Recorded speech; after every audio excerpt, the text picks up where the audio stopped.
This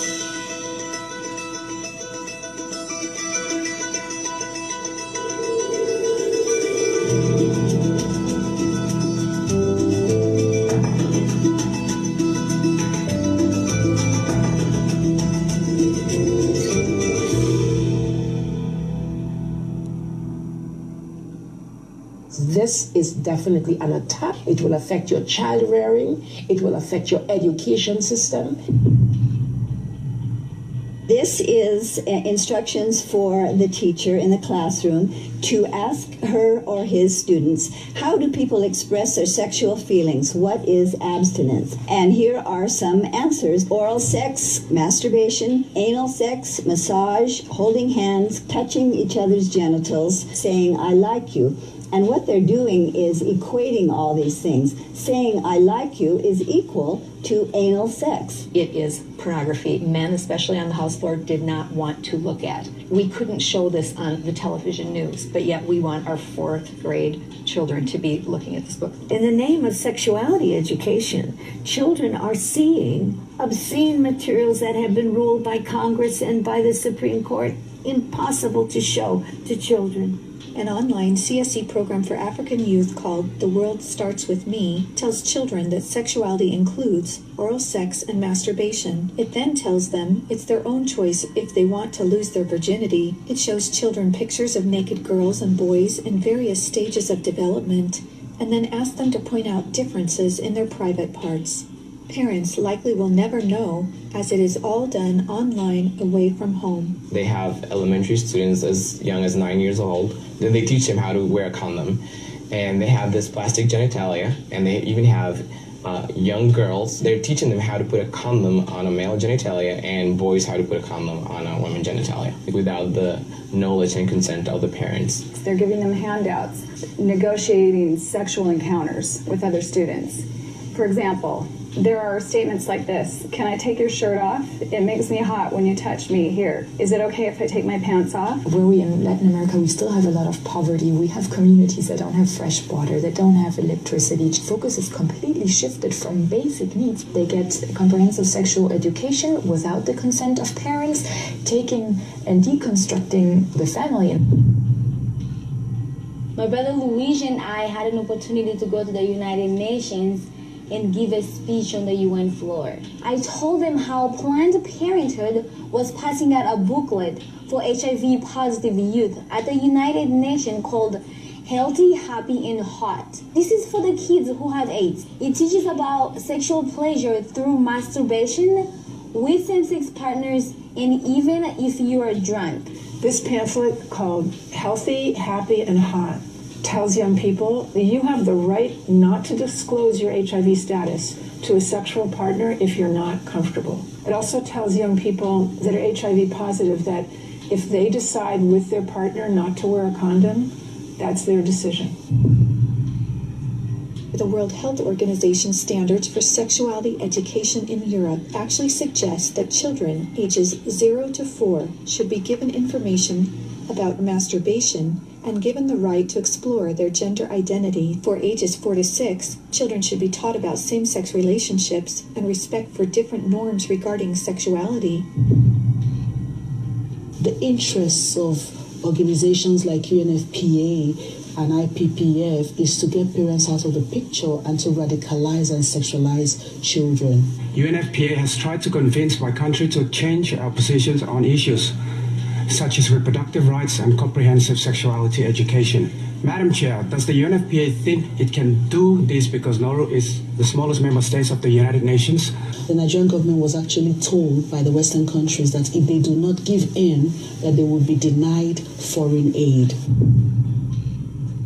On page 89 of a UNICEF-published Sexual and Reproductive Health Manual, UNICEF listed situations in which one can obtain sexual pleasure that included sexual responses directed towards inanimate objects, animals, minors, and non-consenting persons. In the context of the Sustainable Development Goals that determines the agenda for the next 15 years, the voice is very, very biased. It's just International Planned Parenthood Federation and their affiliates have a direct influence on the outcome documents, on what is established, what is negotiated at the UN.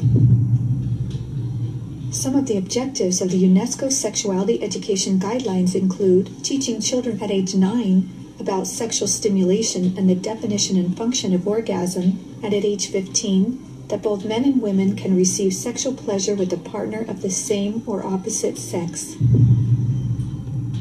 The It's All One curriculum, also promoted by International Planned Parenthood, reveals the multiple manipulative tactics used to indoctrinate and sexualize children through CSE. Like other CSE programs, It's All One claims, among other things, to be evidence-based, comprehensive, human rights, gender-sensitive, and culturally appropriate education that will increase young people's responsible decision-making, to reduce adolescent rates of pregnancy and sexually transmitted infections, including HIV. It's All One, however, like most CSE programs, is really just cleverly disguised abortion rights, sexual pleasure education, masquerading as human rights, gender, and sexual and reproductive health education. It aggressively promotes abortion. With over 112 references to abortion, It's All One has an obsessive focus on sexual pleasure, mentioning sexual pleasure 62 times.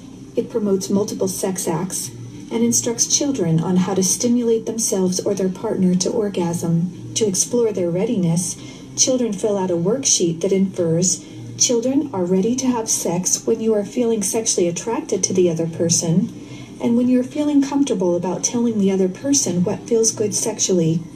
It teaches that human rights encompass sexual rights, including alleged rights to all persons to sexual expression and the right to seek sexual pleasure. Hooking children on sex is a multi-billion-dollar business for Planned Parenthood and other similar organizations. This is because children, or prospects, once sexualized, become Planned Parenthood customers, dependent upon their services. Comprehensive sexuality education programs are disguised under many names. They may be called comprehensive sex or sexual education, education on human sexuality, reproductive health education, information on sexual and reproductive health, family life education, teen pregnancy prevention, rape prevention, anti-bullying programs, HIV/AIDS prevention, and sometimes even abstinence or abstinence plus education. CSE programs usually falsely claim to be age-appropriate, evidence-based, healthy sexuality education that will prevent teen pregnancy, sexual abuse, STDs, and HIV. One of the handouts that concerns me the most is called the Genderbread Person. They teach that gender is a spectrum, that you can choose to be whatever you want. You could be all female one day and the next day feel like you're neither female or male. Frankly, it's confusing. It's mental molestation. We're confusing these kids as to what they are. From a medical perspective, when sexual freedom is the priority, then sexual health is going to suffer. There are laws in Oregon where children as young as 15 can get taxpayer-funded sex changes without parental consent. You can't have an aspirin at school without parental consent. However, a student could make these life-altering, permanent decisions without the parental knowledge or consent. Sexual rights, sexual education movements began with Dr. Alfred C. Kinsey. Kinsey actually had pedophiles measure with a stopwatch how many children could achieve what he called orgasms within a 24-hour period. Today, comprehensive sexuality education is based on this philosophy that children are sexual from birth, created by Kinsey. Say no to CSE! Say no to CSE! We've got to stop it. We've got to use everything at our disposal. We have to stand together to stop this attack against our children. And they have all this funding and this organization, but we know that if we stand together, we can do something for the family, for the children. We stopped the Kinsey sexuality education program in Croatia. It is time for parents to say, no, my family is mine. My wife is mine. I am hers. Our children are ours. Band together and find ways to stop it from entering your country. Men have to rise up, defend their family. On matters sexual, the fathers have got to stand up. Does saying, you have no place talking sexuality to my children. We resisted, even with our lives, because that's what life is all about. It's happening on our watch. If we don't do something about it, it is all of us that carry that guilt. To learn more and to sign the petition to stop comprehensive sexuality education, go to stopcse.org. Together, we can and will protect the world's children.